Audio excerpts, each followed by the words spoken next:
Praise God, bro.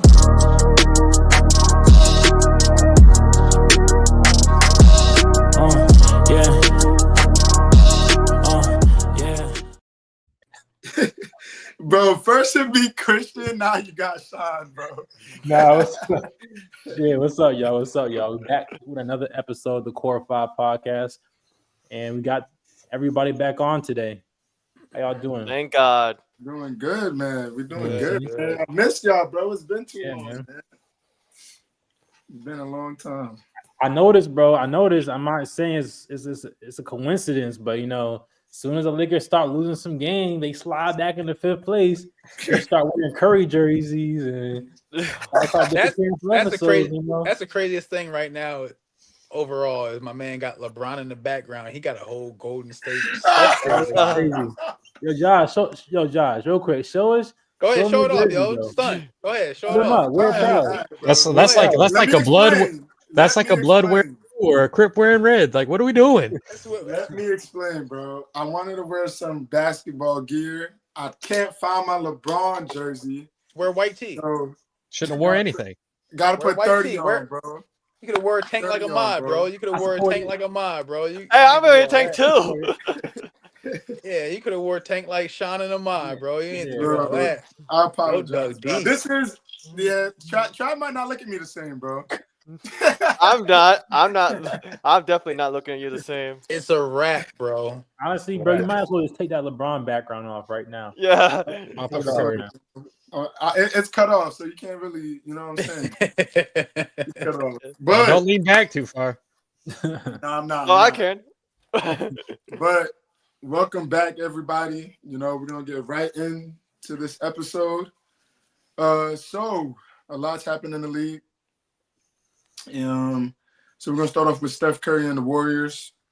So I believe last night, Steph Curry, he injured himself. It was said that he had a pelvic contusion. Do you think Jimmy and Draymond can carry the Warriors without Steph, or do the Warriors fall into the play-in? Because right now, currently, the Warriors are in the 6th spot in the Western Conference standings. And they are due to have a 6-game road trip.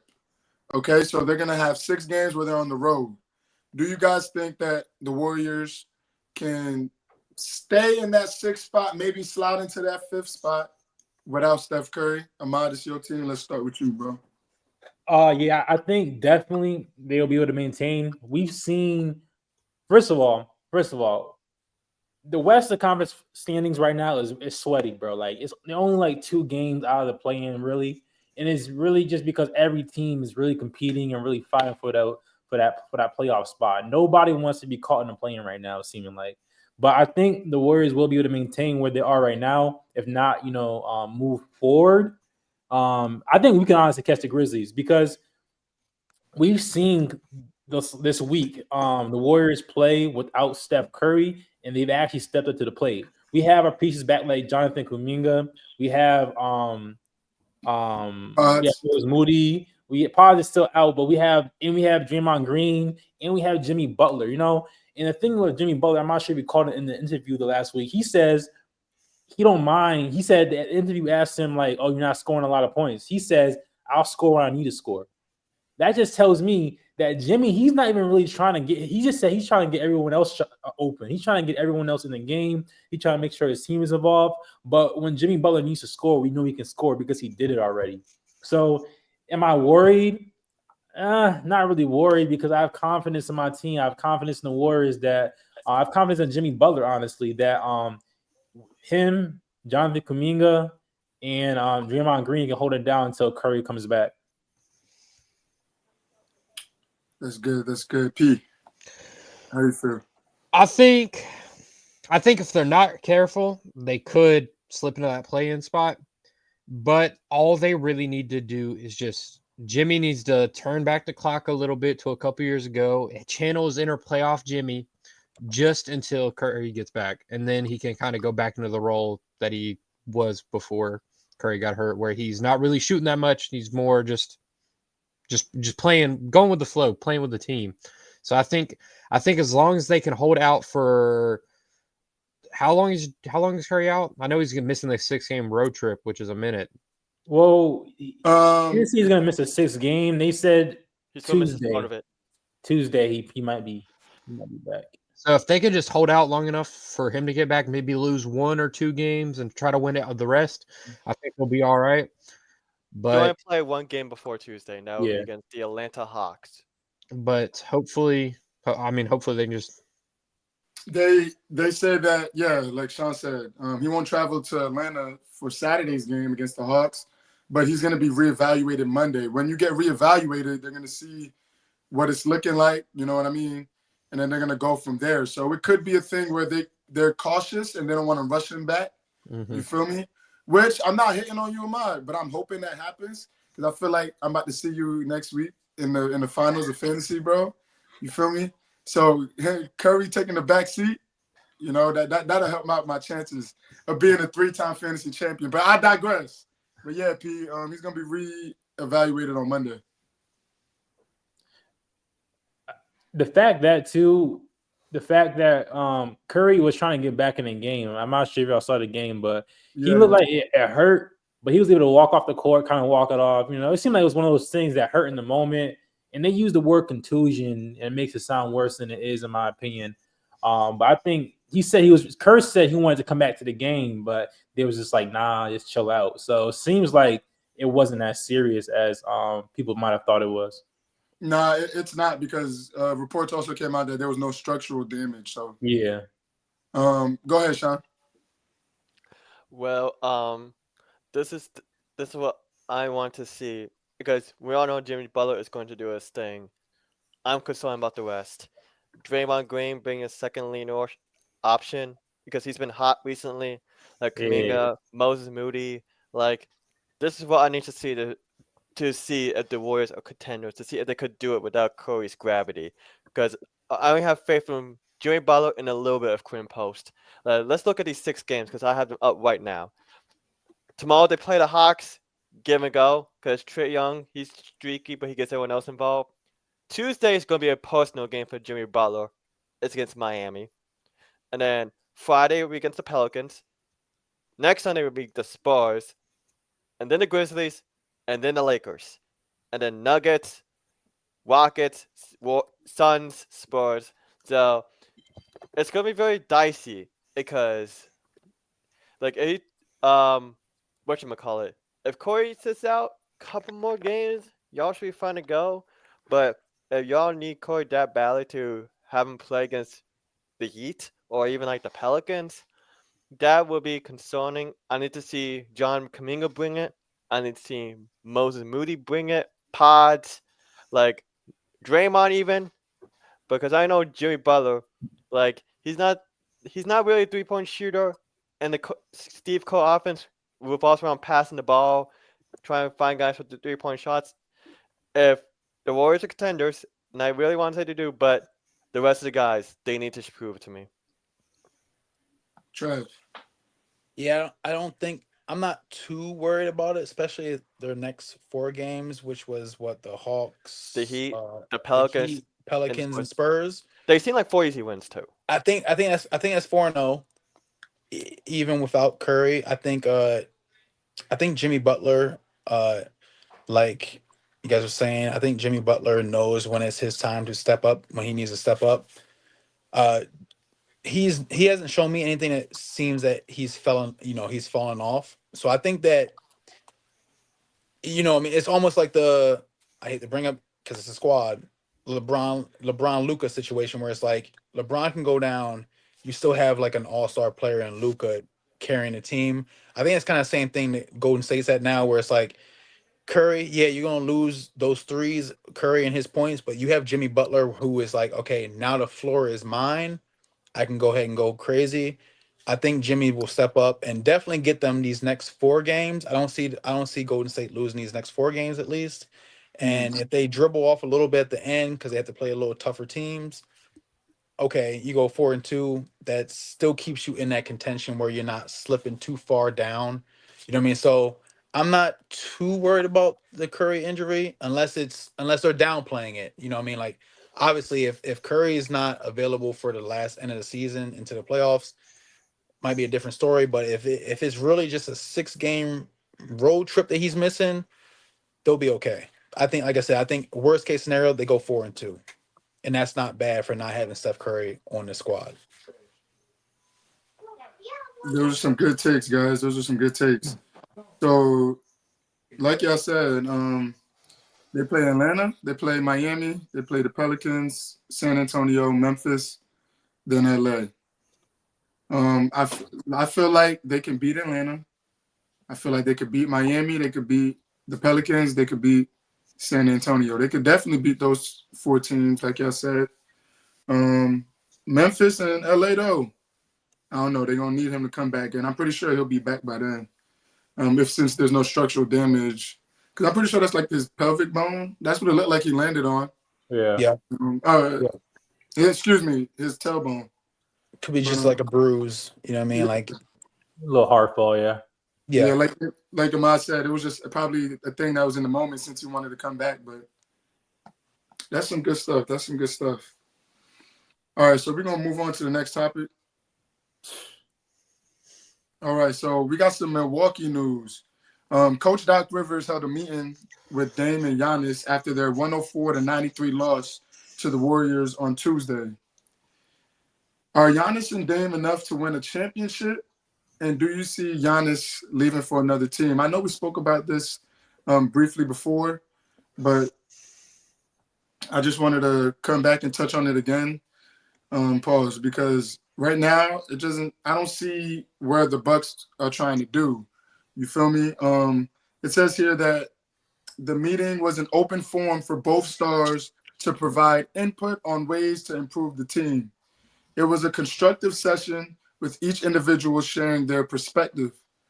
So the Bucks have entered like a tough patch recently, losing 5 of their past 7 games. And right now they're ranked 23rd in points per game during that stretch and 21st in offensive rating across the NBA. So, Travis, we're going to start with you. How do you feel about the Bucks right now? How do you feel about this meeting that Doc Rivers had with their stars, Giannis and Dame? Talk to me, bro. I think it was probably necessary to bring his 2 superstars to the side and talk about what's going on. Mm-hmm. I mean, as far as the East goes, I mean, they're 3rd at best. You know what I mean? I don't think however they start playing now is going to change that. Mm-hmm. So I mean, I think they are where they're at. That 20, you said 23rd in scoring? Yeah. Yeah, that's not a good sign, you know what I mean? And dropping the games that they've dropped recently doesn't look good. Golden State, even without Steph Curry, I'll give them a pass because it was in Golden State, but they should still beat that team. Yeah. So I mean, maybe I don't know. Maybe it's a little more serious than what people are maybe thinking about it. But I think just with those 2 guys, like I say, Giannis is still Giannis. You know what I mean? Dame might be tailing off, but I think you have a player like Giannis, you guys can still do some things. So I don't think I'm too worried. And like I said, I don't think it's not like they're like the top dog in the East. So I think they're right where they need to be. If they keep playing at 23rd, you're not going to win. That's not like a first round bounce if you know what I mean, playing like that. So I mean, who knows? But I think that team, everything always changes once you get to the playoffs. So I don't want to judge too quickly on how they've been playing recently. You know what I mean? Because it can all change. You're talking about a championship caliber, at least in Giannis, who knows what it takes to get there.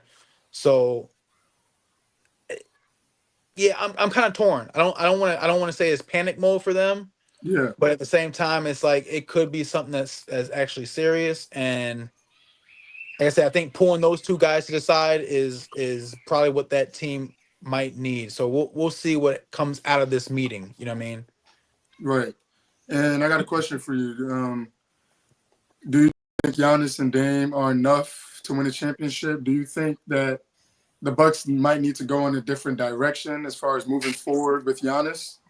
I think they need to bring in players. I honestly I don't think they are a championship level team. I don't think at all. Like I said, I think the Celtics and the Cavaliers are built way better than that team, like way Mm. better than that team. And like I said, I've lost a lot of faith in Doc Rivers over since he's left Boston. You know what I mean? Like I mean, we've seen him be up 3-1 with teams and lose that series. Like I don't have no faith in Doc Rivers. I think he's still just hanging on to that one championship and his name. Like I Thanks. don't think he's the greatest coach by far. Like he's not that coach. You know what I mean? So I think a change need to happen, but I think it's more so bringing players in there.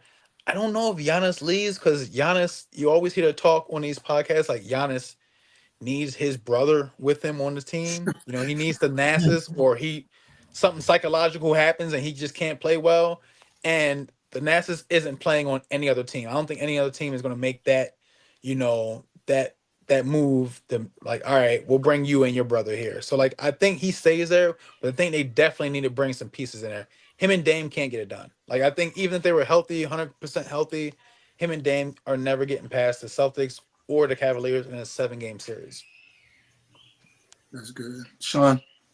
Yeah, I just gotta make a call real quick. I gotta call Cancun because the Bucks will be coming in shortly because the season is done. The season is done. I have no faith. Giannis is going to do great things. The squad is fucking old. Kyle Kuzma is actually pretty fucking terrible shooting the 3-point ball this year. He is shooting 28.1% from 3-point range. Damn. And again, Doc Rivers is an actual terrible head coach when it comes to playoff time. Like Yes. numerous 3-1 blown leads on different teams. Like doesn't matter if you have Chris Paul, Blake Griffin, DeAndre Jordan. It does not matter if you have Kawhi Leonard and Paul George. It does not matter if you have Joel Embiid, Ben Simmons, and numerous of other star help. They can't get it done. Like Doc Rivers coming in is terrible. Like there's no source of identity and cohesion with Milwaukee Bucks, and Giannis might as well just start looking. Like I'm going to just start looking at schools for my children, like in New York or in San Francisco, L.A., Dallas, Houston, every city. I'm looking for schools because my time in Milwaukee is up. Then Sean, why does Doc Rivers keep getting the job, bro? Why does he always get a job? Oh, that's pretty easy because the NBA owners are high as fuck. They don't look at his performance. They see that one championship and he just gets hired. It's like I do not understand it whatsoever. They just want revenue for the regular season, and Doc Rivers knows how to somehow win in the regular season. And just know that they just want money. They don't care about success unless you're Mark Cuban. And it's like, again, I agree that I have no real reason why he keeps getting hired. It's beyond, and I think Doc Rivers might actually have some blackmail. I don't understand it. Go ahead, Pete. In a more lighthearted and less harsh note, I like the Travis's points. I think the Bucks are rightfully where they're at in the East. Yeah. They're gonna make the playoffs. I don't think that's even a question unless they lose out the rest of the season, which ain't gonna happen. I mean Giannis and Dame, we both know what Giannis and Dame are capable of. Mm. I think if both those players are hot and they're playing like they should be, I mean, it's more so if Dame's playing like he should be, because Giannis is gonna Giannis. If Dame plays like he did when he was eliminating players like Paul George, when he was over there hooping in Portland, like y'all are pointing out, if it's Dame time, I think they could make a push and could sneak deep into the playoffs. I mean, you can say Doc Rivers is a bad coach all you want. Coaches don't change how good a player is. Wow. If players are gonna play, you can tell a player to do this. If a player is so good and they're capable enough of doing it, they can play above coaching. I agree. So I think I'm not to not discredit, to not take away from my point. I think they're gonna have super difficult time. Like I don't want to say never, but I mean the East. I mean once you get past those top 3 teams, it drops off tremendously. And to Travis's point, bro, I don't know if they could beat the Celtics or the Cavaliers because those teams are tough. Like though, I think that's everybody's locked Eastern Conference final. Barely injury. And yeah, bearing injury, of course. Yep. Well, I don't know. bearing injury for the Cavaliers. I think the Celtics can take an injury better than the Cavaliers could, but I think I wouldn't rule the Bucks out. Giannis got the championship pedigree. I mean, even though you discredit him, say he sucks, all this, Doc Rivers technically has the championship pedigree. They're missing Bobby Portis still, which he'll be back if they make the playoffs. Yeah. So I think. I wouldn't write them off, but I think that they have a difficult road ahead of them. And I think anything's possible in the NBA. Anything's possible in basketball. In terms of Giannis's situation, I think if they like our first round exit, I wouldn't be surprised if we hear more of the Giannis talks that we normally hear every offseason if they like don't have a plan or whatever. So I wouldn't be surprised if we get more of that this offseason if they don't do anything into the playoffs. There's some good points, guys. I'm gonna wrap this segment up. I'll wrap it up, bro. Pause. Pause. Nah, bro. Like honestly, I was looking at my notes real quick. The Bucks is such a dysfunctional organization. It's like, thank you. Honestly, I don't even watch the Bucks, bro. They just every time I watch them, they just piss me off. I don't watch the fucking Bucks, man. Like only in the Eastern Conference Finals could you lose the last 5 out of your 7 games and still be in the fifth seed. Only in the Eastern Conference Finals in the Eastern Conference standings can you do that. In the West, they would have been like the 10th seed by now. And we know this is a fact. So I remember Christian was talking about that too. He was talking about trying to compare the East to the West. You can't compare the East to the West because the Bucks will be so ass in the West. And they have so many things wrong with them. I mean, like you all said, Doc Rivers, he might be the black cat, bro. Because if you think about it, I'm not sure if it's just something he's doing or some niggas are just bad luck, you know? And before Doc Rivers got there, they were an over 500 team, number 1 team in the East last year. As soon as Doc Rivers gets there, shit hits the fan. They start losing games. They get bounced. They got bounced the first round. They're at the bottom of the conference last year. Everything just goes to hell when Doc Rivers got there. And you're right. I don't understand how Doc Rivers keeps getting a job. Like we see, he's a losing coach. He's a losing coach. It's called what it is. Any other coach would have not ever got hired again. I'm not sure what they're looking at when they're hiring this man because he only won 1 chip with that core in Boston. Who would hire somebody like that? Terrible. And then you got and now they got Kyle Kuzma on the team, and I honestly hate Kyle Kuzma. He hasn't been good since he was on the Lakers. Like he's just a waste of money for that team. So I think there's so many things wrong with that team.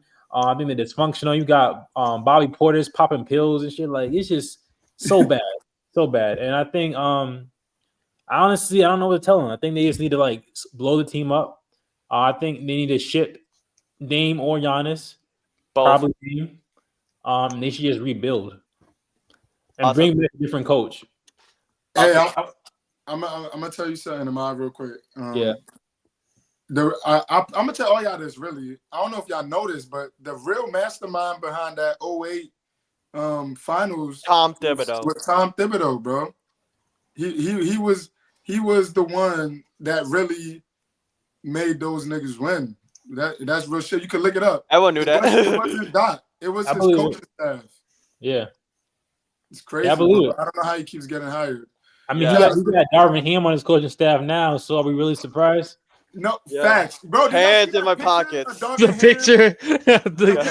Hit his pockets with Hands in my pockets. Halliburton laced the game winner right in his face. Yo, God, I'm so fucking glad this nigga is not our coach no more, bro. Like, we live it. JJ, if it wasn't for how great Kenny Atkinson is on Cleveland, JJ has a very, very strong case for Coach of the Year right now, bro. Very, very strong case.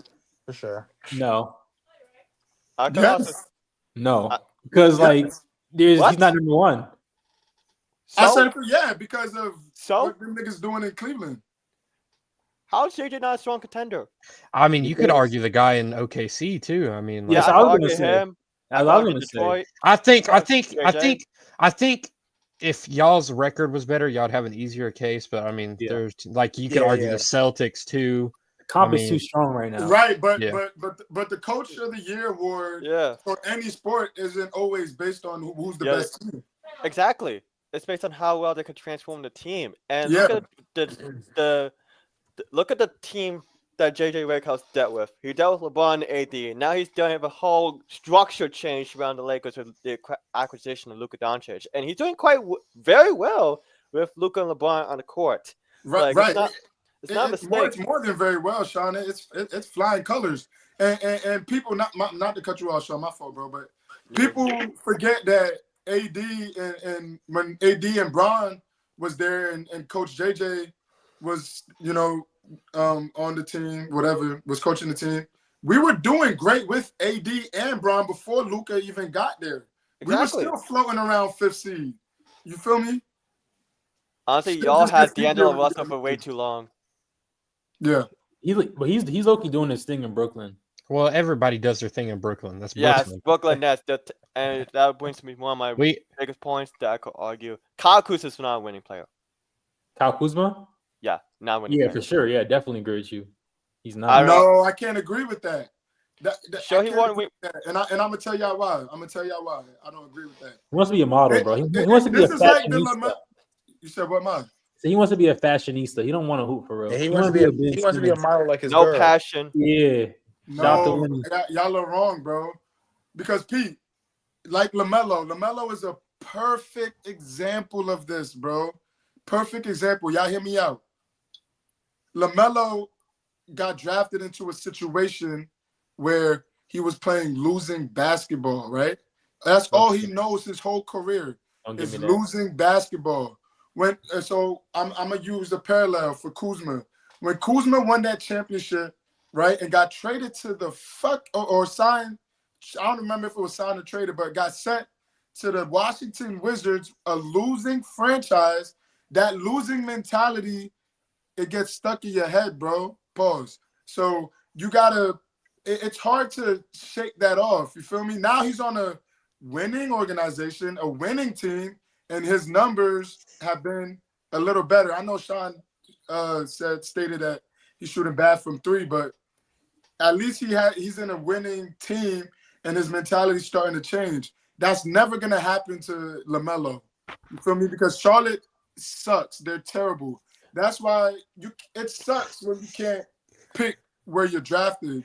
my favorite But you my could say favorite tweet, not to cut you off, Sean, is that the tweet that was like Cooper Flag might stay in the draft another year to or stay in the college to avoid like the Utah Hornet. The Hornets or the Utah Jazz or the Wizards, and somebody replies said, "We gonna suck next year too, so we can do this all day." I seen that. and also but last year, why did Kyle Kuzma decline a trade to go to Dallas with Luka and the helm? That's my point, Sean. You just made my point even more What was valid the point? because he's stuck in that loser mentality. He'd rather be there and get these empty stats. You feel me? Like Bradley That Beal proves was my doing. point too. No. Bradley Beal I'll was- give him an excuse. He's a Stop champion, giving him an though. excuse. It's not You give him an excuses, excuse. bro. You give him an excuse right now. You It's give him not an an excuse. excuse. You It's You can't know, not an He's a Josh. excuse. winner and a loser. You know, Josh. That proves Josh, my I point. I can see where you're coming from, Josh. I can. Josh, I you can see can't- where It's you're not coming an from. You can't give him that, yo. He was on a championship winning squad. You can't give him that. He's That's used the to being a LeBron loser. effect. Right. Like, he has a ring. I understand that, but he got shipped to the Wizards, Trav. He got shipped to the Wizards. But that doesn't instantly just turn you into, all right, now I'm a loser. Yes, Like, it yo, I do. want a ring, bro. At the Yes, it highest do. level, I want a ring. Trav, you He just is not got that done kind of winning player. the He's ring, not and that you got guy, shipped bro. to the Wizards. He's not I mean, that you guy. could bro. also same with Jordan Poole. Jordan not that Poole, guy either. exactly. It's He's their not that losing guy either. organization, If- and that if- fucks with if- your mental, bro. It if does. any- Anthony Edwards goes to Wizards, he gonna change the organization. KD changed the organization. There are certain players. I'm from a different pedigree, bro. I'm looking at the Jordans, the Kobe's, the KD's, the Curry's. If you like that, bro, then you like that. If you go to He's not. organization, Josh no, isn't saying that they're like that. He's just saying like in terms of the player they are. They when you're like a role player or like a mid-level like star, Player, right? Exactly. you can get lost and caught up in the system. Like you can if I'm an average player and I get shipped to this shitty ass team, I might be able to like do whatever the hell I want to, but I mean it's like for what? Like I'm not really doing anything. I'm just doing Exactly. Those dudes were just losers and happen to be on championship squads. If you're talking about Jordan Poole and Kyle Kuzma, they're just not good players. Then if when they're in a good situation, they're champions, and then when they go to a bad team, like it's fucked up because like you said, mid tier compared to top tier. You know what I mean? It's Right. obviously And they're not leaders, Trav. Kuzma, They're not leaders. These aren't leaders we're talking about. at one point, people were looking at Jordan Poole like the next coming. You know what I mean? People were looking at Jordan Poole like, oh shit, he might be something. And then you take him off that good Golden State squad and put him in a shitty team. Exactly. But to Ahmad's point, you take KD and put him on the Wizards. I don't think the Wizards are that shitty. Two different players. Two different players. But matter of fact, Trav, no, not to cut you off, Trav, but matter of fact, I believe this. You put fucking KD on the Wizards, they're still gonna fucking lose. I think that's not KD that'd be changing shit, Trav. That'd be like a LaMelo. That'd be like a LaMelo. I think it's the wrong player to say that with because I think there's probably 10 players in the league. If you put on the Wizards, they turn that Wizards squad around. I think if you put Steph Curry on the Wizards, it turns that squad around. I think you put KD on the Wizards, turns that squad around. I think there's players in the league that will turn teams around. They won't be last in the East if that team had KD on it. Come on now. Oh, That would at least be a 10-9 seed. Nah. Don't go there, bro. Come on now. I could agree. If you put Steph Curry on the Wizards, that Wizards team is a playoff team. I don't care if it's a play-in team. They're still a playoff team. Yeah. If you put a Curry, a KD, I won't say LeBron. He's too old right now. Maybe even a Booker. I think if you put Devin Booker on the Wizards, I think that's a playoff team now. You know what I mean? Like I think LaMelo's a little too young, and Charlotte's a bad organization. That's what I'm saying. That's losing. But LaMelo, we're talking about a 21, 22-year-old Melo. That's put Devin Booker on the Charlotte. I guarantee you have more than 17 wins. Yeah. You know what I mean? I think you might be knocking on the door. That. But they're still gonna be losing though. Do you feel me? Like no, they're still gonna be losing. Here's my thing. Around you, they're gonna win. They're gonna win 10 games, 10 more games, bro. Here's my thing though, right? All right, boom, they're losing. But if is a difference between losing and averaging 19 points than LaMelo losing and averaging 30. If you losing, at least be putting up some buckets. Empty stats. Put some on the board if you losing. Bro. That's the mentality. It's not going towards no wins. Yo, P, you feel me, bro? I agree with what I get what you're saying. You're putting up. That's what Bill was doing on the Wizards. He averaged 32 points and led the league in scoring one year. But what the fuck were the Wizards doing? They were losing. Oh, okay, but by showing up and doing that work, bro, led Bill to get a crazy contract on a winning team. Now they're not winning, but the Wizards gave him a no trade clause, bro. Are you listening to me, bro? No, bro, I hear you. I'm just saying, bro, when you're on a bad team, you're supposed to ball out because you don't know when your opportunity is gonna come. Because if you balling out and you upgrading your game, you getting your game right, getting your shots in, you the guy. So now when you go to the Bucks now on a winning organization, you can really make a difference instead of wasting the last 3 years on a team ain't doing shit. You supposed to guess what? Hear me out. LaMelo, right? LaMelo, if he goes to a different team now, he's already in a position. He already has the reps, the mentality to go to that team and make a difference. I'll also say that Kyle Kuzma has had more games in the Milwaukee Bucks with less than 10 points than more games with him scoring more than 20. Thank you. Right. Hold on. Okay, that's cool, Sean. Ahmad, answer me this though. Didn't Draymond Green maybe a week ago or 2 weeks ago get upset at Buddy Hield because he was fucking up on the court? And what did he say? He went in the interview, he said Buddy's never played winning basketball his whole career. So we got to teach him how to play winning basketball. Draymond Green came out and said that.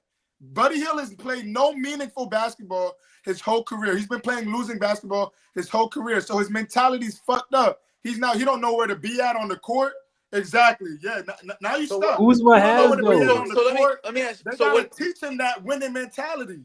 So what if you put one of these players on a team like the Wizards or the Charlotte, and they bring them to like the 6, 7 seed? You know what I mean? Like they bring them to, like, when you talking about, maybe these guys just ain't them guys, because I feel like, just going back to what I'm saying, I feel like if you put the Currys of the world, the Bookers of the world, KDs of the world on these shitty teams, and they bring them from a 12th seed to a 7, 6 seed, Okay. then I think that squashes all of that. Then it shows how good of a player that is. Like when if I'm not mistaken, Ron, you guys can fact check this. When Russ won the MVP, they were like 6 or 7. They were the West. 6th seed. Yeah. They were the Right? 6th seed. So I mean, like, I don't think it doesn't necessarily, if you're balling, putting up numbers, like, it's not empty stats, even though you're on a mediocre team. Like, if you're that guy, you're gonna bring your team up with you. It's not empty stats. You know what I mean? I feel like you can, if you're that guy, you're gonna do that for your team. 6th seed You know what I mean? isn't losing to me though, Trav. That's not lose. That's not really lose. I mean, before the playing and all that stuff, the 6th seed, that was like, you were above average team. You feel me? And what conference though? In the West, the West is tough. That was the West. That was the West. That's That's what I'm saying. Like, so maybe these guys just aren't those. Maybe, like Yeah, I said, that's we what I'm are naming a lot of mid-tier players. Like I said, I don't think Buddy Hield, Kuzma, Poole are ever carrying a team to where they need it. They're never gonna be. If that's your number one option, Poole it's can. losing. Poole can. You know what I mean? Even at this point in his career, if LaMelo Ball is your first option, you're a losing team. Right, but imagine if if the Warriors drafted LaMelo instead of Wiseman with the number 1 pick. But it would be crazy. Let's keep it a buck. But even that though, like I said, you're putting him around champions. That's totally. That's my point. That's my point. I feel you, but it's hard to like, it's because then you can say that about the 30th pick. Like, yo, if you can say that about a Moody, you can say that about anyone who's on Golden State, where it's like, dog, if you were anywhere besides Golden State, will we even be looking your way? Like, if you get drafted to a great organization, arguably a top 10 player ever, like, on your team, bro, you're gonna be. It's a good situation. You know what I mean? Like, it's a good situation. So like, I think it's apples and oranges. I think, like I said, no one's wrong. I think it's just apples and oranges when you come to that, because it's like, yo, if you put me next to Michael Jordan, I might get a ring. You know what I mean? Right. I might average 6 points and get a ring with Michael Jordan, compared to if you put me on the Wizards and it's like, dog, who's my players on the Wizards where I could, like, you know what I mean? Like, it's hard to argue that side of it. You know what I mean? Like, these guys just, if they're put in a shitty, I don't think these guys are necessarily losers, like, or have a losing mentality. I think maybe I'm arguing your point. I just think if you're put in a certain situation that it could make you look higher than what you are, or if you're put in a bad situation and make you look lower than what you are. I think LaMelo Ball is a great player. Like, that's one of my favorite, like, young boys in the league. Like, I think that's my favorite young boy in the league is LaMelo. Like, he's playing like he's still in high school. Like, them shits he be throwing up, he looks like and he's that's back not winning basketball, at Chino Hills. That's not winning basketball. But that's not winning basketball. You are not going to Golden State. You're not coming to the Lakers doing that bullshit. Let's keep it a buck. I think the Hornets, because the Hornets suck. No, I can't put him on Golden State because of Steph Curry. But I think if you put him on the Lakers, I think that's winning basketball. Yeah, he's gonna. He's gonna have to learn. That's my point. That's my point. He's gonna have to learn. No, he's playing with better players. He's playing with better players. I think if you put LaMelo right now, so he's got to get rid of all that losing he's been doing. No. He would still. I think if he can still play the same way he's playing right now with the Hornets, with the Lakers, and the Lakers are winning. For sure. I don't think LaMelo's not taking wins away from the Lakers if you put LaMelo on the Lakers right now. No, I agree with that. But some of the stuff, you can't be playing that high school type of basketball. He definitely gonna piss JJ off if he You know what he I'm walks saying? down the court Yeah. with a JJ's gonna one-legged bench thing. Yeah. him, bro. Let's keep it He a is buck. gonna piss. It works though. On the Hornets. On But that's so what I'm but that's he's so but that works on the Hornets, bro. You ain't coming to no championship team playing like that, bro. if Trav, keep it a buck, bro. if he's the best player on that team and you know he's about to be doing that bullshit and you still can't stop the bullshit, I think that's some skill in there. Like We you can just go on can't and like on about this all night, Trav. that's You- almost you- like that's almost like saying Steve Kerr stops. Yo, Curry, you can't be pulling up these 40-foot threes. That's Like, no, Curry, dog, though. I hit these Very good bitches. take. That's Curry though. If- That Curry got Okay, that in and his bag. this might be LaMelo. Like, yo, he does these one footer. He hits them Floaters, bitches. yeah. Good take. I can't stop him from shooting those if that's what he hits. If Curry can pull 40s, I'm not saying for him to stop that. I'm not saying that to stop all of that. But for winning basketball, for championship basketball, you cannot still play like you're on the Hornets. You cannot still play like you're in high school. You ain't gonna have basketball. have Luka in the corner open, Austin Reeves. All right, let's say this hypothetical, he just slots into the starting lineup. You're not gonna walk down and shoot a one-legged three when you got LeBron trailing, you got Luka on the wing, and you got Exactly. A Reeves in the corner. LaMelo's That's- an elite passer. LaMelo's an elite passer. He knows how to play with he great is. players. He's He played with is. his brothers. So if he's playing with great players, he's gonna know how to get the ball to him. Because he's playing. Bro, you are just proving my Yo, point because he's Josh, playing with players that Josh, are, you know what I'm saying? They're Josh, better winning. players. They're He's playing with winners. better Josh, players. They have a winning Just- mentality, bro. Josh, Better imagine players. how yourself, bro. imagine how crazy it looked the first time they started seeing Steph Curry step over the half court and pull that bitch. That's not championship ball until it is. You know what I mean? Like, Okay, you imagine, got like me we've there. never seen that shit, bro. Like, That's- imagine stepping over half court and you pull a 3-pointer like that's normal, and he's sinking that bitch. And you're like, what the fuck is he doing? Oh, never mind, it went in. Yeah. If it goes LaMelo's in, doing I ain't that for saying nothing. LaMelo's doing that same thing where it's like, dog, he's shooting 1-footer threes, but that bitch is going in. So it's like we really can't. You can't pick at that if it's going in. Like if it, like I said, like you would.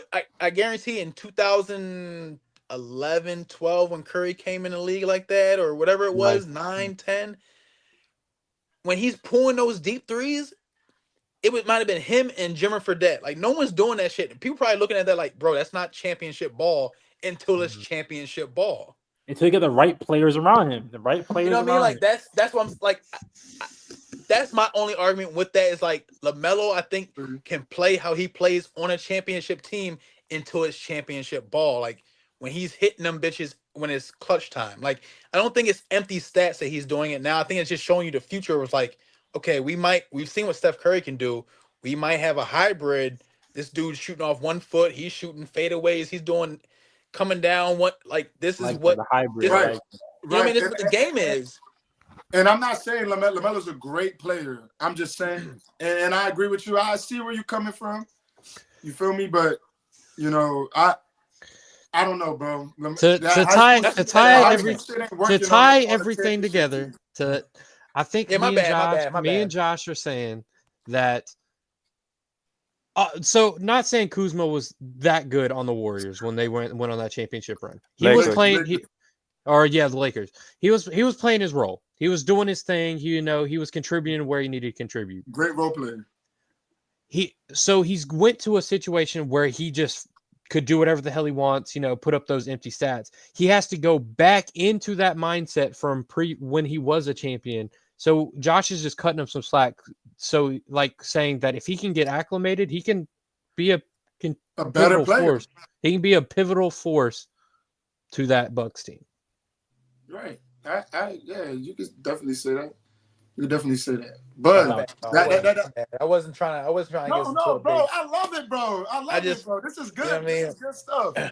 I love it, bro. Trust me. We were getting a little stranded out there. How to pull us back in. I was reading. I was like, oh damn, we were talking about Doc. Bro. We were talking about Doc Rivers, Dame, and Giannis, and we went totally off. My bad. That's me. Hey, I tell you what though, hey Sean, bro, you got some clips, bro. Yeah, no respect because I kind of got lost, so someone else might have that entirely. My bad. But let's move on, Ahmad. All right, so this is just a general question. Who do you guys think is going to be a dark horse going into this postseason? Which one of these teams do you think could pull off an upset? Maybe possibly get to the conference finals. Maybe get to the finals. Can I go first? Go ahead, P. In the East, I said it earlier, bro. If it's Dame time and we seeing a buzzer beater, I feel like the Bucks might be a dark horse in the East, bro. If we get a remake of the iconic clip of Paul George being like, I don't care what you say, that's a bad shot. Yeah, I hope we get that, because that's fun basketball to watch. Watching your player come down court, not behind the hash, and just pull it. Game. Yeah. I think so. The East, there's the three clear favorites: Celtics, Cavaliers, Knicks. I think the Bucks could be a dark horse. I need to pull up the standings real quick to give the other answers. Is Cavs, Celtics, Knicks, Pacers, Bucks, Pistons, Hawks at 7, Magic at 8, Bulls at 9, Heat at 10.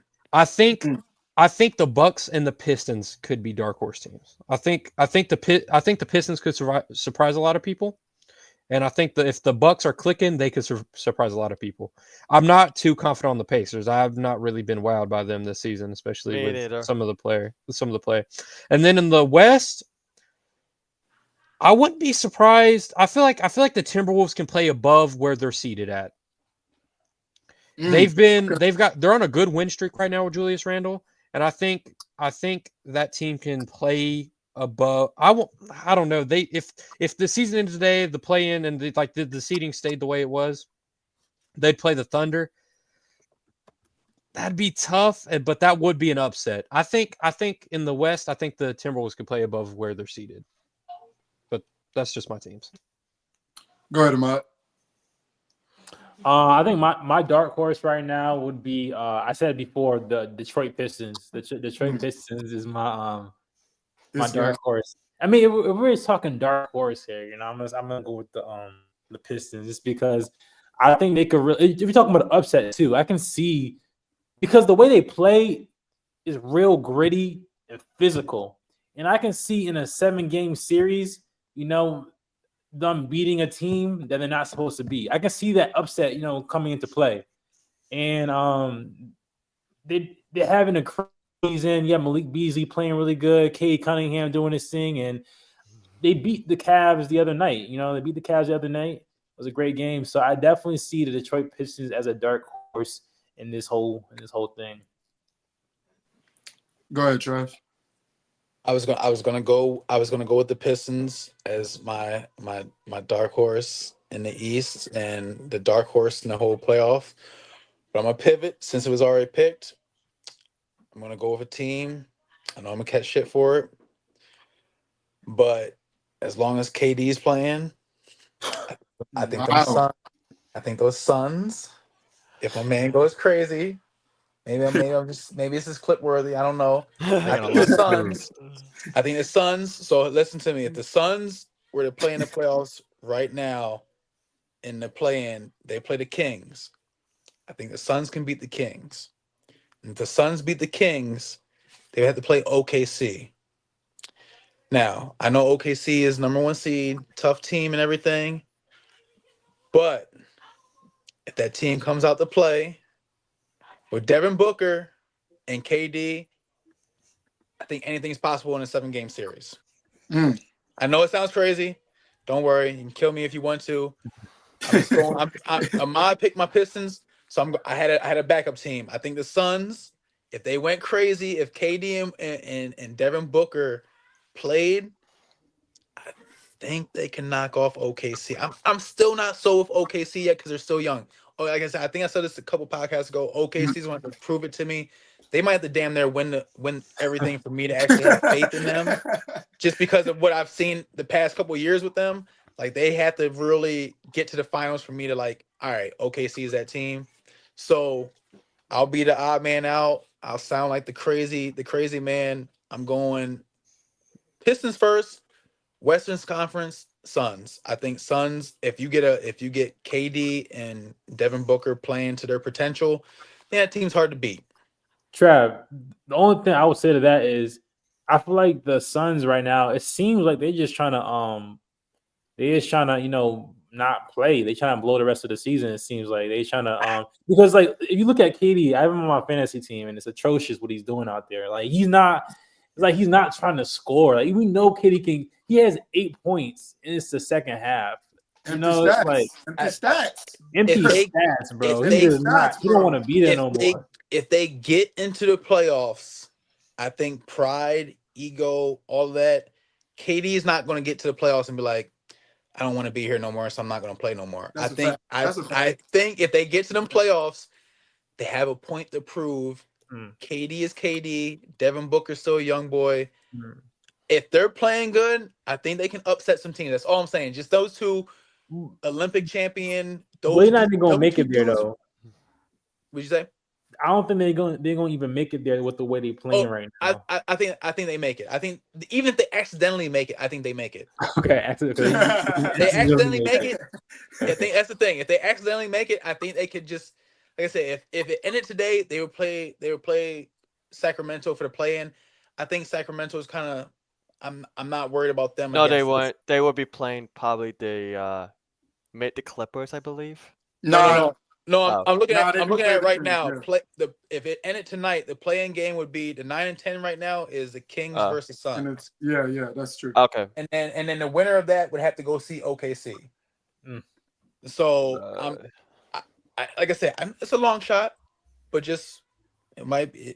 I'm just saying, if them boys, those two guys, I would still say are top 10, 15 players in the league. You know what I mean? So I just feel like when you have that type of thing on your team, I know they've been playing like shit. Trust me, I'm not a Suns fan. I feel like if it gets clicking and those guys really kick it in, there's no reason why those guys can't take your team as far as what we talk about Giannis and Dame. You know what I mean? I think it's the same type of quality of players where it's like those guys can make your team this great. You know, if the shots are dropping, I think those guys can do something for their team. Sean. Dark horse. The darkest. Darkest. Sean, go ahead, bro. Dark horse. Talk to me. For the East, like I'm probably going to most likely take the Pistons since Orlando. They've been very disappointing. They've not been gelling. Injuries. Paolo's not been playing the same. And Kate Cunningham has shown to me that he's done it so far in the regular season. I'll love to see what he does in the playoffs to see if he is truly the guy that I think he is.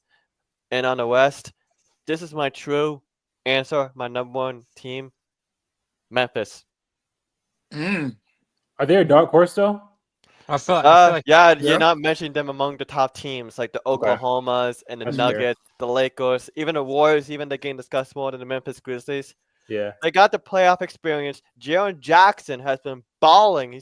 He's been the best player so far for Memphis. And Jasmine, he's getting back into form slowly.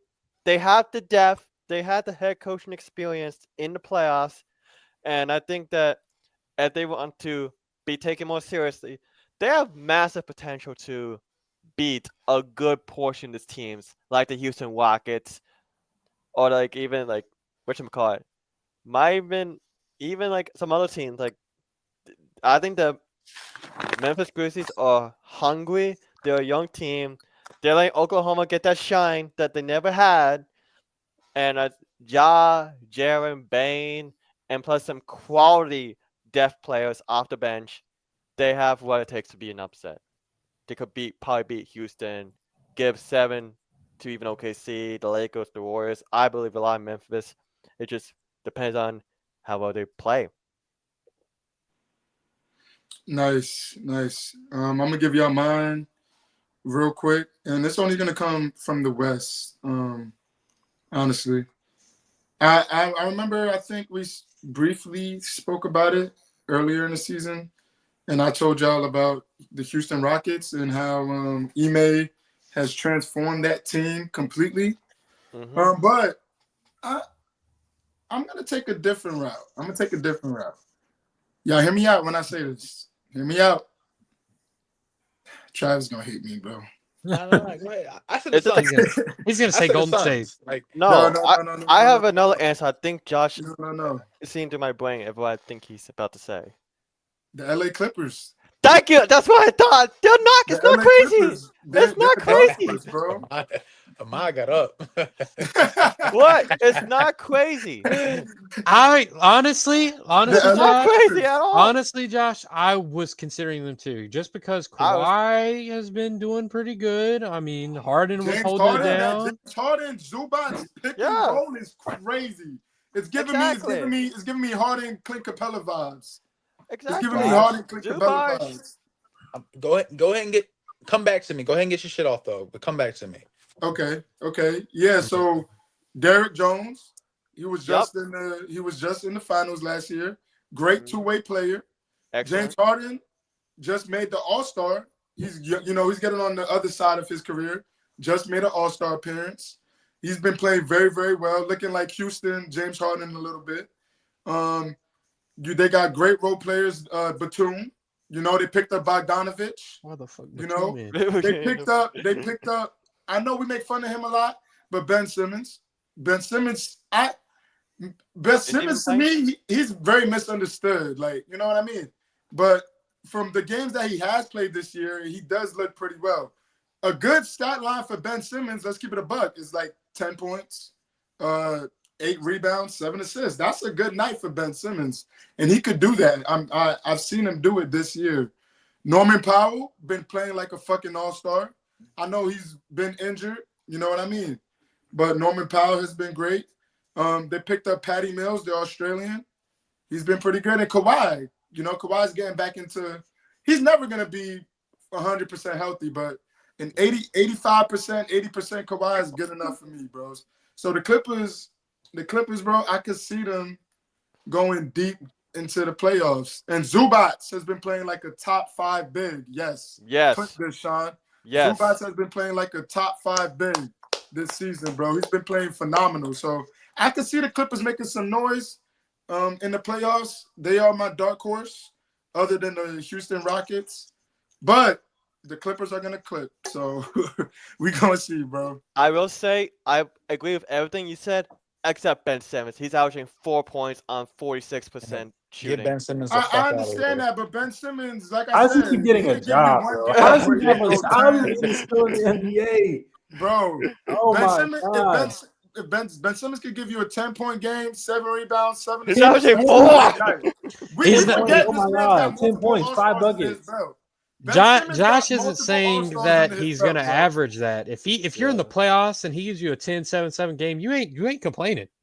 He's a role player now, but let's not forget he's If he plays, he's made the All-Star game multiple times. Get him the fuck out of there, bro. We ain't time. Bro, you said Ben Simmons. Oh my god. Yeah, I'm not. Bro, he's making 40 mil. He's making I don't give a fuck how much. It's like he's Bradley making. Beal's no trade clause. I don't give a fuck how much he's Stupid. making. Yeah, I don't. That don't mean shit. That And he's just means playing 18 minutes a game. you got a really good agent. I don't care how much you're making. Fantastic agent. And Chris Dunn. I forgot W Chris agent. Dunn. Chris Dunn has been playing No. amazing defense. That's Thank all you. he do on the court is just hound you for 48 minutes. But that's my dark horse. We're gonna move on. All right. My NFL guys. It's usually Christian and P, but Trav, you're gonna have to fill in for Christian. I know you know some NFL ball. It's all good. And I do wish Christian was here to tell us more about college because he knows a lot about that college ball. So, but who do you guys think will go number 1 in the NFL draft? And do you guys think Shador Sanders is getting a lot of unnecessary hate? Because some reports came out that Sanders was speaking out about the pre-draft criticism. He says, "We always understood to block out the noise, even from Jackson State and Colorado. It's a lot of critics, it's a lot of hate, but we know what to do. We know how to handle that in every way, so we remain happy." The 23-year-old, who was Colorado's starting passer for the past 2 seasons, was called arrogant and brash by an anonymous quarterback coach after a team interview. he said, you get these coaches and they're not accustomed to dealing with or having these conversations with individuals at this position that have a certain snap, crackle, pop to them. Former NFL wide receiver Keyshawn Johnson said that on Fox Sports Speak podcast. And Sanders is smiling and being himself. They're not used to that. They want him to be something that he's not. So from what I'm understanding from these comments is that these NFL analysts, these NFL quarterback coaches are trying to, and I agree, they're trying to make Sanders something he's not. They're trying to push him over the edge. They're trying to get a reaction out of him. So with that being said, Peanut, how do you feel about these comments from Keyshawn Johnson and how Shador feels regarding these quarterback coaches? Talk to me, bro. I think. And, sorry. And don't forget to tell me who you think is going to go number one in the NFL draft. As you were talking, I was looking up like all the mock drafts that have came out to this point. I think I was just seeing what other people were saying on top of what I thought. I think a lot of people think Cam Ward's going number one to the Titans, and I was going to agree with that. They need a quarterback unless they trade down, which I don't think they do. I think they go ahead and get their quarterback, try to get that locked in. And for Shador, he brought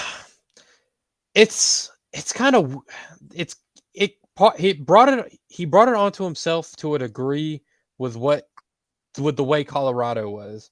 I mean, when you're behind, when you're getting coached by your dad, I'm sure that's going to bring some unwanted criticism, and that's going to bring a lot of hate. And then like some of the things you do on the field, like he had a, I don't know if y'all are familiar with this song, the Perfect Timing song. I think so. I'm not. Yeah. Anywho, that was a whole big thing, and I feel like, yeah. Ahmad knows. I'm familiar with him doing that. Okay. That. I think part of it he brought on to himself. I think a lot of those quarterback coaches and a lot of those like stuff like that can be overcritical. Like and I wouldn't say they definitely don't get their job right 100% of the time. So I to Shador's credit, I think you need to prove to them that they're just being haters. I need to look up like some of the like when while everybody else is speaking, I need to look up some other notable times. Like a lot of those like those draft guys and those like quarterback coach guys have just been like absolutely wrong. Yeah. Before I let you go, Trav, Sanders finished the 2024 campaign with 4,134 passing yards and 37 touchdowns to go along with a 74% completion rate. Colorado ended the season 9-4, losing to BYU in the Alamo Bowl. With those stats out there, go ahead, Trav. Tell me what your thoughts are on this subject. Yeah, I think the Shador hate is I think it's a little bit because of who his dad is. And I think a little bit of who there's still that dynamic of people wanting your quarterback to be this clean cut guy. I won't even bring race into it. I don't think it's a racial thing, but I think it's just more so of a clean cut, what your average quarterback is supposed to be like. And it's weird because I feel like if you look at the quarterbacks past 5 years, the league is not that anymore. You know what I mean? So I don't know why it's still that old mentality of thinking like your quarterback can't, hold his wrists up, be a little cocky, do all that. Like it's a whole different league. Like I said, my squad, Lamar Jackson. So I mean, I don't know what we're getting at with that. So I mean, I don't think you should hold quarterbacks to the same standard. Like guys aren't coming in like a Tom Brady anymore. Like that's dead. You know what I mean? Like we're in 2025 now. So I think your quarterback having a little bit of swagger or a little bit of confidence or cockiness, whatever you want to call it, I don't think should like downplay you. I think the league was mad that he didn't participate in the combine. I think that's where a lot of this hate is coming from, is that he didn't throw. So I think that's where now people are like, all right, you didn't throw, I'm gonna talk shit about you. So I think that's where a little bit of it is. I still think he is if not the number one, the number two, because Cam Ward is that guy too. So I won't I won't say that Cam Ward shouldn't be drafted over him or vice versa. Like those are the number two guys. Those are 1 and 2 right there. So if you're looking at any different way, it's you have some type of discriminatory view of how your quarterback's supposed to look. Uh, so I think it is unnecessary hate because his dad is prime time and he's little prime time, and they both have the same kind of cockiness to him. You know Right. what I mean? Uh, Shador, like you said, you just named us. He was throwing 74% for the year, and I Yep. think the year before it was the same type of numbers. You know what I mean? Like he's done more than what a lot of these college quarterbacks have done with that completion percentage. Mhm. He's not a fast guy. He's not good on his legs, but I think that's not necessarily a bad thing either because if you give him protection, which Colorado State didn't have, if you give him protection, he's gonna cut you up. So I think the hate is unnecessary. Get to that. Number one in the draft, the Titans.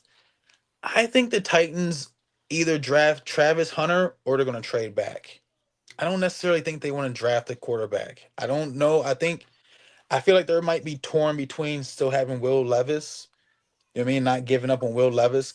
I think they're still in that weird spot with him because he's not terrible.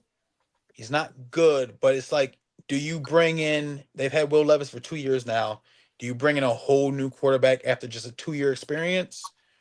You know what I mean? It can get dicey with that. So I think for sure, what is Titans, Browns, Giants, Yeah, first three. Yeah. yeah, So I think the Browns have a number two spot. yes, Leaves a little credence to why Myles Garrett re-signed. 'Cause I think Myles Garrett knows that they're going to draft Cam Ward or Shador at number two. So I think that's going to be your number two. It's going to be Cam Ward or Shador. If one of those two guys are there, it's going to be one of them two. Number one, like I said, I think it might be Travis Hunter. I think if the Titans keep the number one spot, they're going to draft Travis Hunter. They're going to add more pieces around Will Levis. I don't think they're giving up on Will Levis. I just don't see it. If they trade down, who knows who gets the number one pick then? But if I had to go with it as it is right now, I think Travis Hunter, Cam Ward, Shador, number two, number three. I think is how it would go. Okay. Sean. I'm just looking at the whatchamacallit, a lot of the mock drafts so far. Cam Ward, I've been seeing a lot of Cam Ward, Abdul Abdul Carter, Carter.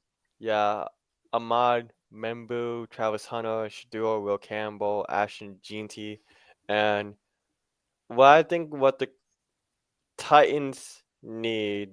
Can someone give me a breakdown of what the strengths and weakness of the Titans? I'm not too familiar on Titans. They're all around kind of They're ass. just ass. Yeah, just ass Will organization.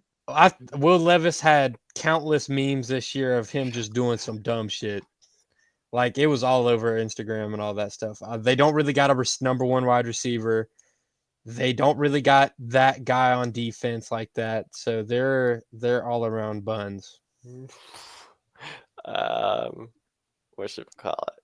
I did at that point. You could just say fucking everyone. Like they might as well drop a fullback at this point. But I think it starts with the quarterback position. The thing is that in order for the Titans to get the help they need, they have to find that quarterback that they need to help them get quality free agents, draft players. Because, as I think someone said this about Cooper Flag, he might stay another year if he gets drafted to the Hornets. So it's like if Cam Ward or Shador or like some other quarterback comes in and they complete the Titans around, then the help is going to come. So I believe it starts with the quarterback position, and trust me, no one's fucking going to come to Titans and help Will Levis. Let's be real. Cam Ward I look at his stats, like similarly better than Shador, maybe at worst percentage. So I'm going to take a chance on Cam Ward. He has 4 years of experience. He might be coming into play right away. So Shador, he might have did he play 2 years?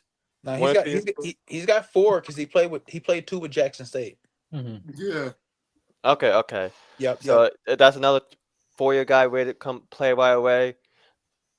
It's just I think Cam Ward, based looking at the stats so far, I'll come to you next week with the eye test.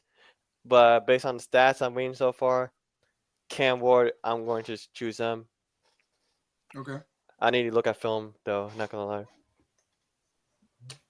Go ahead, I Ahmad. think Cam is slightly better.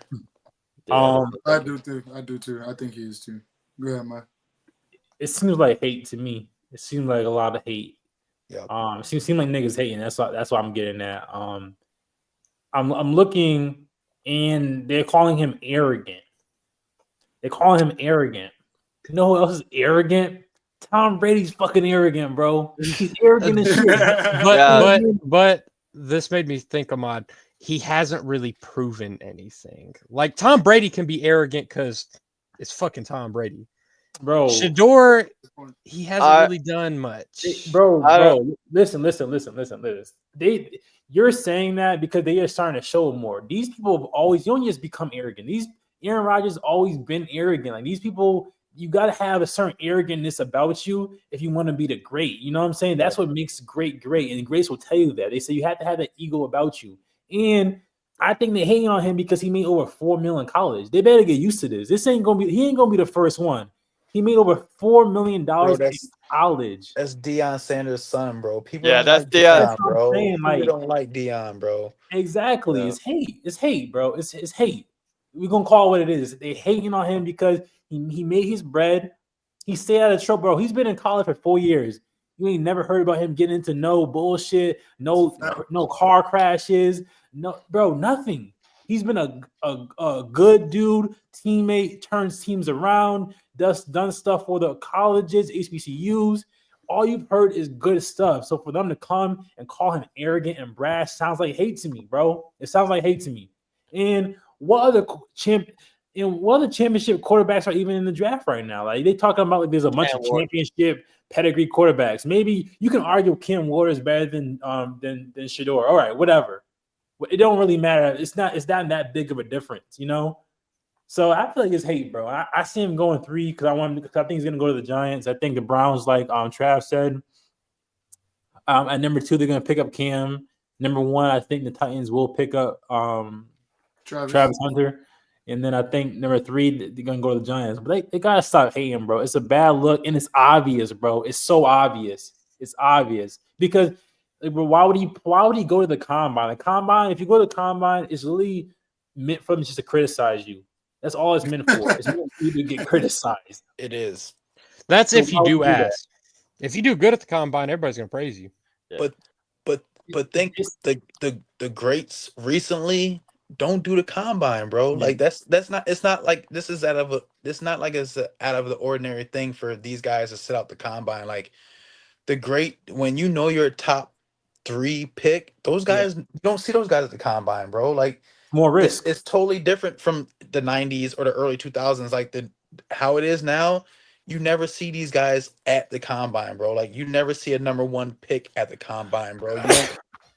You don't. Like the Devonta Smith, Heisman didn't do the combine. You know what I mean? These guys don't do combines when they know I'm that dude. Like I don't need the film's there. Like you have 30 plus games on me from playing 3-4 years. Like, bro, the film's there. Like, I'm not gonna come do the combine, bro. I'm him. Yeah. I'm not gonna do the combine, bro. I think that's the attitude you want your quarterback to have because we've seen people like Bryce Young and that confidence. If it's not there, if it's not like really in you like that, you're not gonna have a good career, bro. If you like that, bro. I think if this quarterback class was a lot more competitive, let's be honest, this quarterback class sucks. I mean, it's Shador and then Cam Ward and then that's it. Like there's no other quarterback. So I think if it, let's say for example, he was in the class with Josh Rosen, Lamar, and all of them, he definitely would have had to do the combine that year if he wants to try to put himself out there more. But I think I don't know what I'm really trying to say here. I think he needs to. I think he just needs to prove to these people why he can be arrogant. Okay. and why he never- can carry himself the way he is. I never really gave my take on the Shador thing, by the way. Go ahead, Sean. I think it's just some like I agree with Ahmad 1000%. I think the hate is unnecessary, and whatchamacallit, I think Shador presents himself in a way that I think a lot of people do not like. I love cocky, arrogant players personally because they're willing to back the game, like talk the talk. Like if they prove that they could walk the walk, that's entertaining for me. And I do think like whatchamacallit, we seen like Lamar, like since I'm South Florida, Lamar Jackson went to one of my schools very nearby to me, and he was killing it.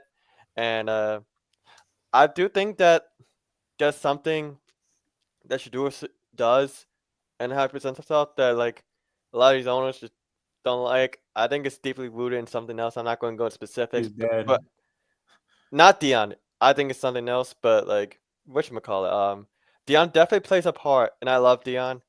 I just think that there's something there that makes Shador a lot more hated than he is, and I personally do not like it. Like he's played good, similar stats to Cam Ward.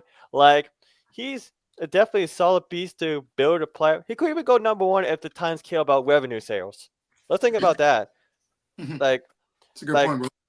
because a lot of these owners want to treat like a business and not care about the success. Shador Sanders, think about it, he's bright lights everywhere. That's has showtime. Yeah, Showtime.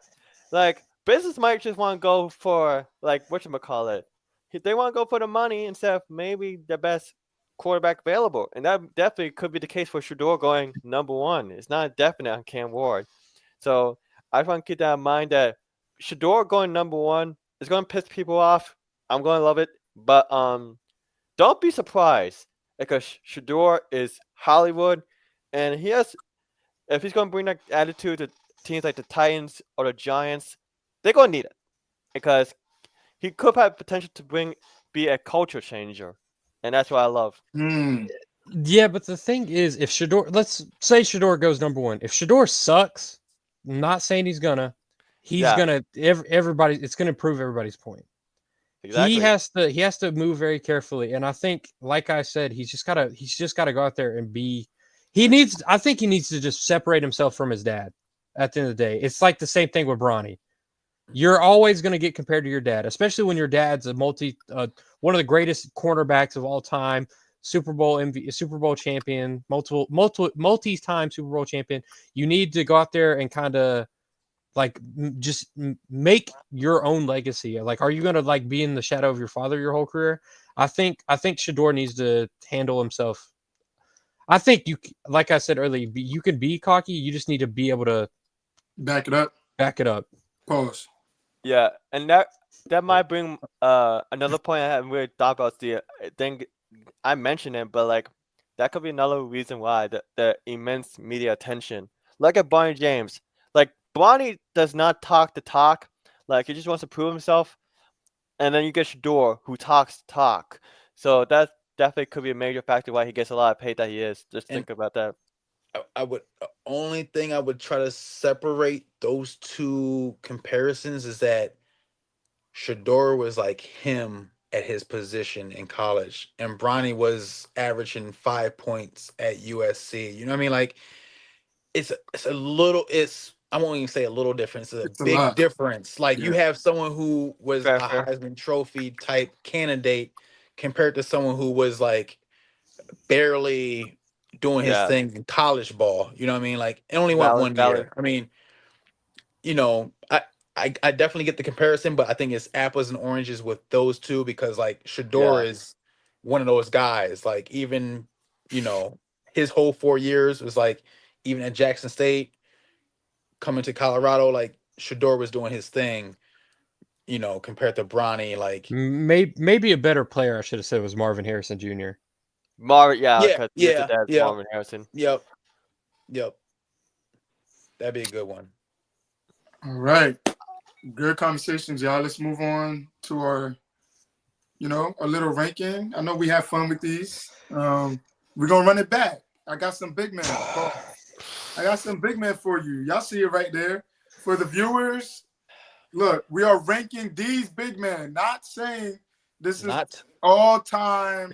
Ranking these guys right here, right now. That's what we're doing. We're ranking Shaq, Jokic, Hakeem, Tim Duncan, Kevin Garnett. We're gonna rank these big men right now. We're gonna go from Ahmad to Trav.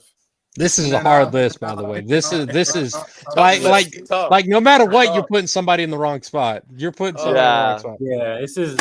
I got mine. I I got love it. mine. I I got love mine. it. I love these. I love these little rankings that we do, Tough. man. So, Ahmad, we're gonna start with you, bro. I think I got mine too. It's I a tough think- list. It's a tough list, but I got mine. It's gonna be Shaq, Jokic, Shaq, It might Jokic. go in order, huh? It might just go Yeah, in order. yeah, going left to right. Yeah. Only thing I would change is Shaq, Jokic, Tim Duncan, Hakeem, Kevin Garnett. Wow. No, I'm with you, Trav. I'm with you, bro. no, This is like- because we. I mean, I'm just gonna say Tim Duncan has like 5 rings. multiple championships. He has 5 rings. But then again, I don't want to put him above Jokic because Jokic is just like he's doing some crazy shit, bro. Like he's doing some crazy shit. And Tim Duncan's had a better team. He had a better team with him. Like, so if I'm just grading them individually, just them individually, I gotta go. I think that's the right way to go. Okay. All right, P. I think mine's from left to right at the bottom: Shaq, Jokic, Hakeem, Tim Duncan, KD. That Hakeem and Tim Duncan, you could flip flop them, bro. In my opinion, it's like literally this close. It's like literally neck and neck, bro. I mean, like this list, ordering these guys is hard. Yeah. So Sean. Well, I can't wait to piss off the nation even more. I got Jokic, I knew you was gonna say that. Hakeem, Wow. You was gonna say that. Duncan, Shaq, I knew you was gonna say that. Kevin Sean. Garnett. I might even flip Garnett and Shaq. I'm not gonna lie. I think there's a lot. I think there's a lot of fact. I'm basing this only on skill. I know Shaq is the most dominant, and it's like I just can think of all the other guys, and I think a lot of guys have more to what they could bring in terms of skill. when did Tim Duncan have 5 people guarding him in the paint? I think he's also a 15-time all defensive selection, underrated defender. Honestly, like you're very solid, very fundamentals what gets done. But like Wow. you could flip Duncan and Shaq. I don't care. I think Hakeem and Jokic are for me top 2 easily. They both have pretty much everything that I would want in a center, like in a NBA player. Like maybe not really the efficient, like the high volume 3-point shooting, but everything else, like it comes to who I want in a team, I'm taking Jokic and Hakeem very easily. Also, like Garnett, I don't think his offensive bag is as there as Tim Duncan or Shaq's, but he is also someone who I would love to have on the roster.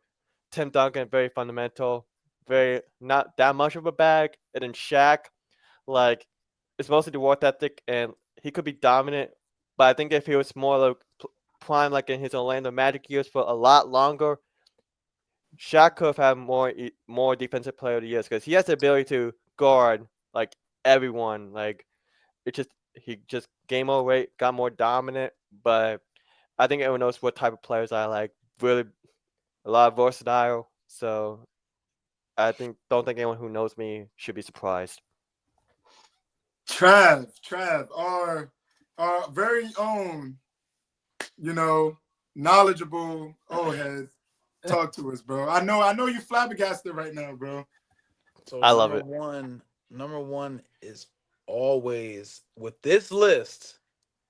Mhm. Fuck it. All lists, if any big man, it's gonna be Shaquille O'Neal. I don't think any of these guys. Tim Duncan and Kevin Garnett. They're more 4s, so it's a little Yeah, they're the tougher. force though. Shaq, prime Shaq versus Jokic, Washington Jokic. Shaq, Hakeem.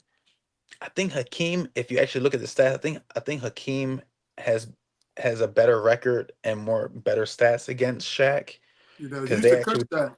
yeah, that shit was did pretty. used to cook. Hey, got him. He did used to cook I'm Shaq. hitting him with lateral movement. Shaq is number one. I think Shaq. I think if you would give me 2000 Lakers Shaq versus Hakeem, it's a wrap. I think Shaq with Orlando was still learning the game a little bit more. So I don't like to use that too much. I like to always, when we talk about Shaq, I like to use those 3-4 years he was with LA. I think that was prime Shaq when he was with LA, 2000, 2004, prime Shaq. I think Shaq is the greatest center ever. I don't think any of the centers could fuck with Shaq at all. Next, for me, I think Hakeem. I think Hakeem was really, really fundamental, silky with it. I think he would be. I think Jokic is really good. But I think in this game now, this game now. Don't get me wrong. I think Jokic could play in the '90s, but I think Shaq and Hakeem will give Jokic a problem in their primes. I think Jokic would have a hard time dealing with those guys in their primes. You know what I mean? Like Jokic is playing against damn, I hate to say this about the man, but he's not playing against good centers no more. He's not playing against good centers. You know what I mean? That's what it is. He's not playing against the Shaqs. Like, you got to think when Shaq was playing, you talking about Shaq, Ewing, Hakeem, David Robinson, on and on and on and on. Like, like centers, real deal centers in the league. You know what I mean? Like Shaq, Hakeem, Jokic. Man, Garnett's my man. Tim Duncan, though.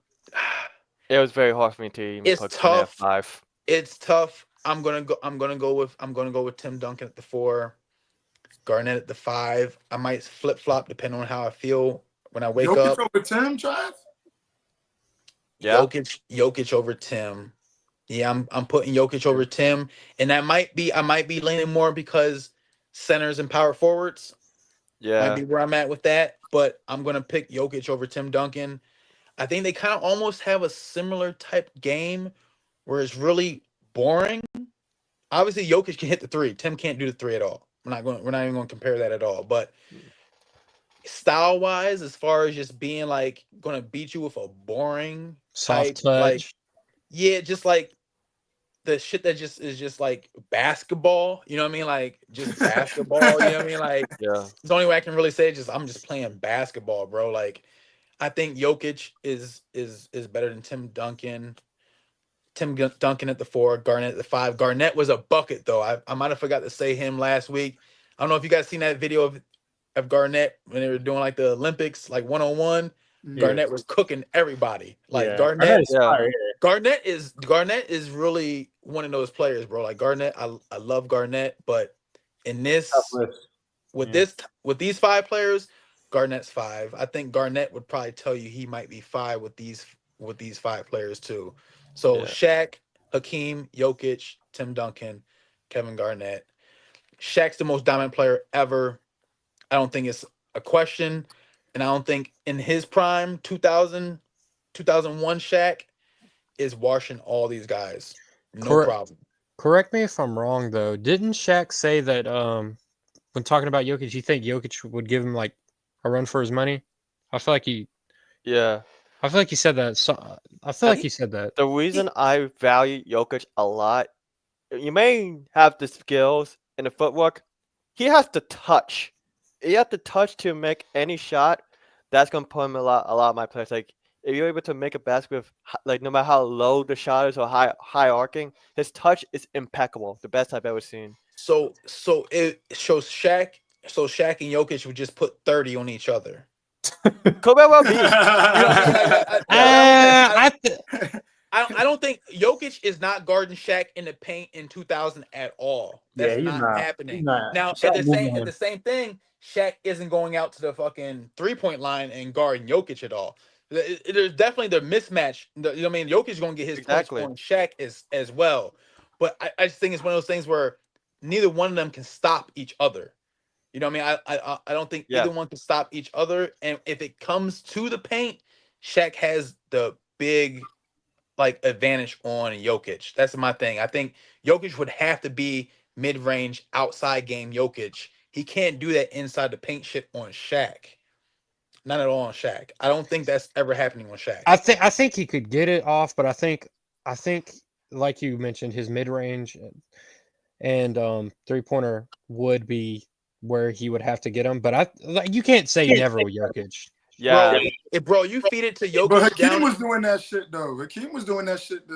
Like you don't know how to- hard it was for me to not say Hakeem at number one. to- Hakeem a lot. But see, this is my thing. You're talking about year 4, year 3 Shaq. I'm talking about when Shaq was really in his In his when prime? Shaq when Shaq is Shaq. I feel like people think of Shaq with the Laker jersey on. Like when Shaq was like the most dominant player, hack of Shaq. All that came when he was in the Lakers jersey. Okay. So I'm focusing in on 2000 and Lakers 2004 Shaq. Okay, You know what I mean? So like that's the only Shaq I'm talking about. I'm not talking about Orlando. That's the one I'm talking about too. I'm talking about more so when I'm Shaquille O'Neal, like hack a Shaq. Like that was a thing when he was with the Lakers. I feel like when that Shaq was in the league, it's a problem. And I think if Jokic was to try to like, back that Shaq down, it's not working. Like I don't think that's work. Like I think Shaq is gonna give you that body. He's gonna wear him out. He might tire him out so much where even his mid-range and 3 might not hit because I'm down here banging with Shaquille O'Neal. Bro, that's really tough to do, bro. Like Orlando Shaq might have been like 270 and Laker Shaq was 300 pounds. You know what I mean? Like and he was still like that dude. You know what I mean? Like yeah. Totally different style of ball Shaq was playing with the Lakers than when he was with Orlando. You know what I mean? Like Orlando Shaq is more like how Giannis is playing. You know what I mean? I think he said that. Like, Yeah, he did. this reminds him of himself when he was younger because of how athletic and what he can do with the ball, like, offensively. Like, but that Lakers Shaq is a different. Like, I got him over Wilt. I got him over Kareem. Like, I think that Lakers Shaq is special. And that's just me. There's no right or wrong answer. I just think that Shaq is too much, bro. And you'll never push me off that. I'll stand on that ledge. I'll die on that hill. Like I think that Shaq is the best. Oh Lord! Yeah. Oh Lord! Get about He here. might have spoke too soon. If I was basing this on who is the best player in a one-on-one setting, I'm going Hakeem. Nah, I think that might be easily 2 for me. That might be my hot take. All right, Josh, let us have yours. Yeah, I know we're running out of time, so I'm gonna make mine real nice, short and sweet. Shaq number 1, Tim Duncan number 2. Then you got Hakeem number 3. Then you got Jokic. Then Kevin Garnett. That is the right answer. Dude, that's the right answer. That's the political I might answer. log off early, dude. I might That's go the like political Travis. answer. My bad. Trav, this is the political answer, bro. Right before you went. Shaq 1, Tim number 2, Hakeem number 3, Jokic 4, KG number 5. That's my rankings. You Tim was one of Duncan, this. bro, I feel like before we wrap up, Tim Duncan has 5 championships, 2 MVPs, 3 finals MVPs, 15-time All-Star, 15-time All-Defensive Team selections, 15-time All-NBA selections. He was a Rookie of the Year, All-NBA First Team 10 times, All-Defensive First Team 8 times. He first all-time in double-doubles in NBA history. All-time. Okay? Bro, you was one niggas to like you on TikTok. I know. Postseason history. Josh, what's your First top 5? all-time in postseason double-doubles, bro. And blocks. What's your top 5, Josh? Shaq, Tim Duncan, Hakeem, Jokic, Kevin Garnett. Tim was just consistent. When have you not seen Tim Duncan in the playoffs? You can't. Let me hear. Not to discredit Tim Duncan, because we know how Tim. I think you kind of are setting us up with this list. Let's be honest. Yeah. No. You got 2 power forwards on this list. Now, if you maybe swapped Big out man, Tim big Duncan, man, NBA big man. yeah, but No. Tim Duncan's not like a big. Everybody considers Tim Duncan a power forward. I think Forward's a big man. He's a big man. it's not the Yeah, it's same not though. same. It's not the same. It's a big man, If you bro. went out there and talked to people like, who do you think the best NBA big man is? You're gonna get a lot more Shaqs, Jokic's, Hakeem's, Wilts, Bill. Right. Kareem's. I understand that. Big man.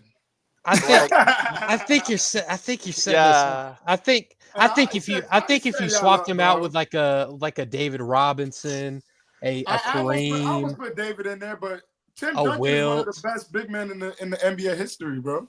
But if I could say, there's a very underrated player. He got into the NBA very late in his career.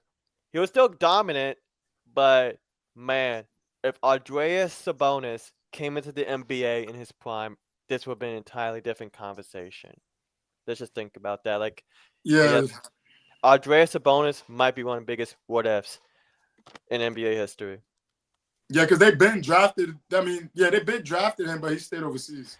Yeah, and he was basically the equivalent of like a center god and overseas. So if he came into the NBA, this list could have been entirely different.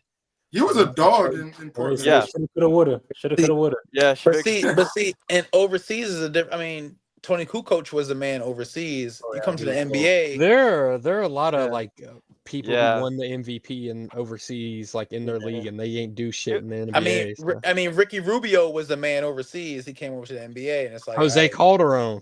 You know what I mean? Yeah. You going against? Whoa! We ain't gonna do Ricky like that. Ricky was really dishing that shit out. Over.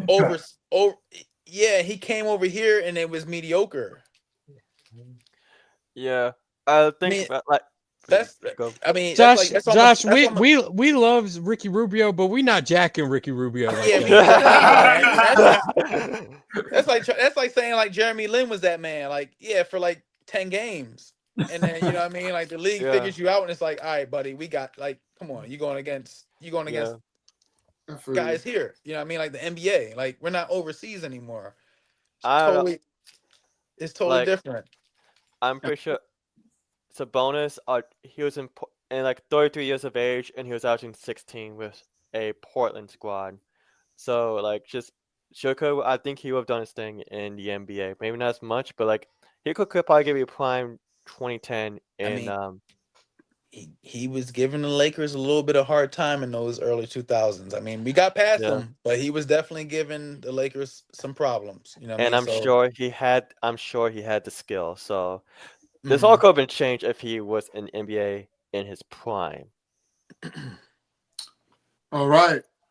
That being said, Ahmad, take us out, bro. Yeah, this was an extra long episode. I know, but it was a lot of great conversation, great debates happening this episode. This was a good episode, bro. It was. I mean, Trav started off hot. You know what I'm saying? My bad if I was I come in. Trav is going off on y'all. That's good. I like it. My bad if I was long-winded. You know what I mean? My bad. Now you're passionate. I like it. You know what I'm saying? I mean, some people wrong, some people right. You know. But yeah, guys, make sure y'all like, comment, subscribe to the channel. It helps us immensely.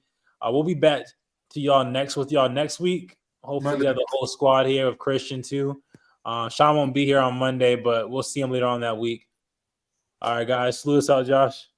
All right, y'all. Salute. Have a good night, y'all.